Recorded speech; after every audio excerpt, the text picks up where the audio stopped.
నమస్తే అందరికీ. ఇప్పుడు భక్తి యోగం స్వామి వివేకానంద. భక్తుడి వైరాగ్యం ప్రేమ సంజనితం. ప్రకృతిలో ఎక్కడ చూసినా ప్రేమ మనకు కనిపిస్తోంది. సమాజంలో ఏదైతే మంచిదిగాను గొప్పదిగాను ఉదాత్తంగాను విరాజిల్లుతుందో అదంతా ప్రేమ ఫలితమే. సమాజానికి ఏది చెడై రాక్షస కృత్యమై కనిపిస్తుందో అది దుష్ప్రథంలో ప్రవహిస్తున్న ప్రేమోద్రేక ఫలితమే. భార్యాభర్తల మధ్య గల పరస్పర పవిత్ర ప్రేమకు కారణం ఈ మనోభావమే అని మనకు తెలుస్తుంది. నీచ మృగ కాంక్షల తీర్చుకునేటట్టు చేసే ప్రేమ ఇదే. మనోభావం ఒకటే అయినప్పటికీ వేరు విషయాలలో వేరు రీతులుగా వ్యక్తమవుతుంటుంది. సన్మార్గంలోనో దుర్మార్గంలోనో వ్యక్తమయ్యే ఈ ప్రేమావేశమే ఒకన్ని బీదలకు తన సర్వస్వాన్ని త్యజించి సత్కార్యాలను చేయ ప్రేరేపిస్తుంది. మరొక్కరిని తన సోదరుల కుత్తుకలను కత్తిరించి వారి సర్వస్వాన్ని హరింపజేస్తుంది. మొదట పేర్కొన్న వ్యక్తి పరులను ఎంత ప్రేమిస్తాడో రెండవ వ్యక్తి తనను తానంత ప్రేమించుకుంటున్నాడు. ఒకరి ప్రేమ దుర్మార్గాన మరొకరి ప్రేమ సన్మార్గాన వ్యక్తీకరింపబడుతున్నది. ఒకరి ప్రేమ మార్గం న్యాయము యోగ్యము అయి ఉండగా మరొకరిది అన్యాయము అయోగ్యము అవుతుంది. వంట చేసుకోవడానికి మనకు తోడ్పడే అగ్నే బిడ్డ చేతిని కాల్చవచ్చును, అది అగ్నిదోషం కాబోదు. భేదం అంతా వినియోగించుకునే విధానంలో ఉంది. సృష్టిలో మనకు కనిపించే అన్యోన్య సమాగమంలోని తీవ్రవాంఛ ఏకీభావం పొందాలనే ప్రబలేచ్ఛ, చివరకు బ్రహ్మైక్యం పొందాలనే దృఢేచ్ఛ సమయానుకూలంగా అన్ని చోట్ల నిమ్నోచ్చ స్థితులలో వ్యక్తమవుతూ ఉంటుంది. భక్తి యోగం ఉత్తమ ప్రేమ సరళిని తెలిపే శాస్త్రం. ప్రేమ నెల సక్రమ మార్గంలో కనపరచాలో భక్తి యోగం మనకు బోధిస్తుంది. ప్రేమను అదుపులో ఉంచుకునే విధానం, నిర్వహించే పద్ధతి, వినియోగించవలసిన తీరు, ప్రేమకు కొత్త లక్ష్యాన్ని కల్పించి ఉదాత్త మహోజ్వల ఫలితాన్ని పొందే మార్గం అంటే పారమార్థిక సిద్ధికి ప్రేమను సాధన చేసుకోవడం ఎలాగో భక్తి యోగం మనకు తెలుపుతుంది. త్యజించమని ఎన్నడూ భక్తి యోగం శాసించదు. ప్రేమించు, పరాత్పరుణ్ణి ప్రేమించు అని మాత్రమే ఉపదేశిస్తుంది. ఎవరి ప్రేమకు పరాత్పరుడు లక్ష్యమవుతాడో అలాంటి వ్యక్తి నుంచి అల్ప విషయాలన్నీ సహజంగానే తొలగిపోతాయి. నువ్వు నా ప్రేమ జ్యోతి అనుకుంటే నిన్ను గురించి నేను ఏమీ చెప్పలేను. ఎంతటి సుందరమూర్తివి, ఆహా ఎంతటి సుందరమూర్తివి, మూర్తీభవించిన సౌందర్యమే నీ రూపం. భగవానుణ్ణి గురించి భక్తుడు ఇలా భావిస్తాడు. మన సౌందర్య పిపాసను భగవంతుడికేసి మలల్చడమే భక్తి యోగంలో మన కర్తవ్యం. మానవ పదనంలో, ఆకాశంలో, తారకలలో, చంద్రబింబంలో సౌందర్యం ఏముంది? ఒకవేళ ఉన్నా భగవానుని లోకాతీత సౌందర్యం వాటిలో కించిత్ ప్రతిఫలించడమే కానీ వేరు కాదు. తమేవ భాంతమనుభాతి సర్వం తస్య భాషా సర్వమిదం విభాతి. అతడు ప్రకాశించడం చేతనే సమస్తం ప్రకాశిస్తోంది. అతడి ప్రకాశం మూలంగానే ఈ సమస్తం భావిస్తోంది. భక్తి అనే ఈ పైమెట్టును అధిష్ఠించు. భక్తి మీ చేత మీ చిన్న చిన్న వ్యక్తిత్వాలకు అతీతంగా తీసుకువెళుతుంది. లౌకిక అల్ప స్వార్థాసక్తుల నుంచి నువ్వు దూరంగా ఉండు. నీకున్న అక్కరలు ప్రయోజనాలు పొందడం దృష్ట్యా మానవాళిని తిలకించకు. సాక్షిభూతుడవై విద్యార్థివై ఈ ప్రకృతి దృశ్యాన్ని తిలకించు. మానవ కోటి పట్ల నిస్సంగ బుద్ధిని అలవరుచుకున్నవాడవై ఈ మహాప్రేమ భావం ఎన్నెన్ని విధాల లోకంలో తనను వ్యక్తీకరించుకుంటుందో చూడు. ఒక్కోసారి కొంత సంఘర్షణ కలుగుతూ ఉంటుంది.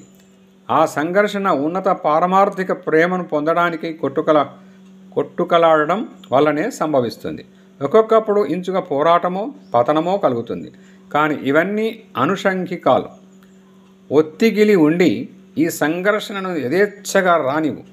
విశ్వవాహినిలో ఉన్నంతవరకే నీకు ఈ సంఘర్షణ తగులుతుంది. కానీ కేవల సాక్షిభూతుడవై విద్యార్థివై చూసేటప్పుడు అనంతకోటి విధాల భగవానుడు తనను ప్రేమస్వరూపుడుగా వ్యక్తీకరించుకోవడం చూడగలుగుతావు. కేవల మన్మథ వ్యాపారంలో కానివ్వండి, కించిత్తు ఆనందం ఉన్న అన్ని తావుల్లో నిత్యానందమూర్తి అయిన పరమేశ్వరుడి అంశే విరాజిల్లుతుంది. పరమ నికృష్టమైన కామాకర్షణలో కూడా పరమేశ్వర అంశే విరాజిల్లుతోంది. భగవాన్ నామాలలోని హరి అనే శబ్దానికి సమస్తాన్ని ఆకర్షించేవాడని అర్థం. మానవ మనోహరి కాదగ్గవాడు హరి ఒక్కడే కదా. నిజానికి జీవాత్మను ఎవడు ఆకర్షించగలడు? పరమాత్మ ఒక్కడే. జడ ప్రకృతి ఎన్నడైనా ఆత్మను ఆకర్షించగలదా? అలా ఎన్నడూ ఆకర్షించి ఉండలేదు, ఆకర్షింపజాలదు. సుందర వదనాన్ని చూసి ఒకడు మోహితుడై దాని వెంట పడేటప్పుడు దానిలోని పిడికెడు భౌతిక రేణువుల నిజంగా అతన్ని ఆకర్షిస్తున్నవి ఎన్నటికీ కాదు. ఆ రేణువుల వెనక దివ్య ప్రేమ లీల, దివ్య ప్రభావ లీల ప్రకాశిస్తుండాలి. అజ్ఞుడు దీన్ని ఎరగడు. ఎరిగినా ఎరగకున్నా వాటిచే మాత్రమే ఆకర్షితుడవుతున్నాడు. కాబట్టి క్షుద్రమైన కామాకర్షణకు కూడా సాక్షాత్తు భగవంతుడి వలననే శక్తిమంతమవుతుంది. న వా అరే పత్యు కామాయ పతి ప్రియో భవతాత్యాత్మనస్తు కామాయ పతి ప్రియో భవతి. ప్రేయసి భర్త కోసమే ఎవరూ భర్తను ప్రేమించలేరు. ఆత్మ కోసం, అంతరాత్మ కోసం భర్త ప్రియుడవుతున్నాడు. మనసిచ్చి ప్రేమించే భార్యలు ఈ సంగతి ఎరిగినా ఎరగకున్నా ఇది యథార్థం. న వారే జాయై కామాయ జాయా ప్రియా భవతాత్మనస్తు కామాయ జాయా ప్రియా భవతి. ప్రేయసి భార్య కోసమే భార్యను ఎవరూ ప్రేమించలేదు. కానీ తదంతర్యామి నిమిత్తం భార్య ప్రియురాలవుతుంది. జగత్తులో సమస్త జగదంతరాత్మ మూలాన కాకుంటే బిడ్డలను కానీ మరి వేటిని కానీ ఎవరూ ప్రేమించేవారు కారు. పరమేశ్వరుడు మహా అయస్కాంతం, మనమందరం ఇనుప రేణువులం. సదా మనం అతడిచే ఆకర్షితులమవుతున్నాం. అతన్ని పొందడానికే మనం అందరం పాటుపడుతున్నాం. లోకంలో నిజానికి మన ఈ ఆరాటాలన్నీ కేవలం స్వార్థపరత ఉద్దేశింపబడినవి కావు. అగ్నిలో తాము ఏం చేస్తున్నారో ఎరగరు.